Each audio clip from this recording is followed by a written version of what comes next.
അല്ലാഹുവിന്റെ ഖുർആൻ പറയുന്ന ഭയാനകരമായ ഒരു രംഗമുണ്ട്. നാളെ പരലോകത്ത് ഫീ ജന്നാതി യതസാഅലൂൻ മാ സലകകും ഫീ സഖർ. സഖർ എന്ന് പറയുന്ന വളരെ പരിതാപകരമായ നരകത്തിന്റെ ഒരു കുണ്ട്.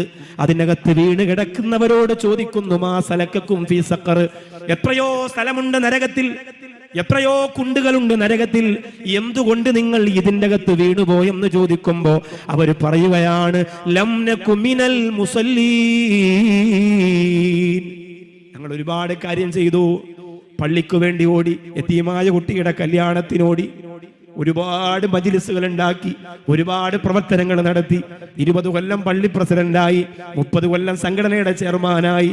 പക്ഷേ അള്ളാഹു എനിക്ക് തന്നത് ഈ സഖർ എന്ന് പറയുന്ന നരകത്തിന്റെ ഏറ്റവും വലിയ ആളിക്കത്തുന്ന പടുംകുഴിയാണ്. അതിന്റെ കാരണം അവിടെ കിടന്നുകൊണ്ട് സ്വർഗവാസികളോട് അവർ പറയും,